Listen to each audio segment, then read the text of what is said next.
গতকাল রাতে তুমি পুরুষ, তুমি টাকা কামাও।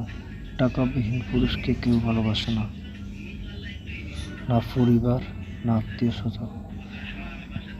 সময় থাকতে টাকা কামাও। চলো আমরা সেই ছোট্ট ভিডিওটা একটু দেখি। তুমি কোথায় ছিলে? কোথায় আর থাকবো, বাসা ছিলাম। আরেকবার সুযোগ দিতেছি, সত্যি কথাটা বলো, কোথায় ছিলে? তো আমি কি মিথ্যা কথা বলতেছি নাকি? সত্যিই তো বলতেছি।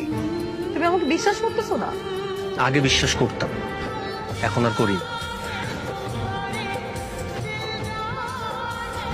এগুলো কি?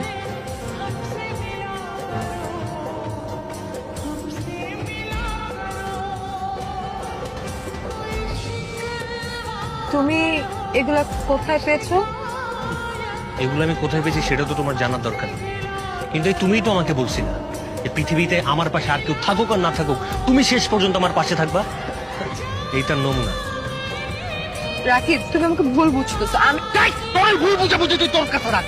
আমার বন্ধু বান্ধব আমার আগেই বলছিল তোর মতো একটা থার্ড ক্লাস মেয়ের সাথে প্রেম না করছি। আমি তো শুনি নাই সবকিছুর বিপরীতে যে আমি তোর সাথে প্রেম করছি, আর তুই আমার কি দিচ্ছিস? এইটার নমুনা। এই, অনেক হয়েছে, অনেকক্ষণ ধরে বলতেছো। আমারও কিন্তু এতদিন ধরে অনেক কিছু বলার ছিল, আমি কিন্তু কিছু বলি নাই। এই, বয়ফ্রেন্ড হিসেবে তুমি আমার জন্য কি করছো? হ্যাঁ, জীবনে কোনো একটা গিফট কিনে দিছো? সেটা তো দিতে পারো নাই। করছোটা কি? পার্কে বাদাম খাওয়াইলে আর ফুচকা খাওয়াইলেই বয়ফ্রেন্ড হয়ে যায়? শোনো, বয়ফ্রেন্ড হওয়ার কোনো যোগ্যতাই তোমার নাই। আজকে থেকে তোমার সাথে আমার ব্রেকআপ। তুমি আমাকে আর কোনোদিনও নিজের গার্লফ্রেন্ড হিসেবে দাবি করতে আইসো না। আর আমি তোরে কি গার্লফ্রেন্ড হিসেবে দাবি করবো? তুই আমার বয়ফ্রেন্ড হিসেবে দাবি করিস। আর তোমার এই চেহারাটা কখনো আমি আমার চোখের সামনে দেখতে চাই না। শোনো, সময় আমারও আসবে, আর সেই দিন আমি তোমার চাইতে হাজার গুণ ভালো একটা মেয়ের সাথে প্রেম করে আমি তোমার দেখাই।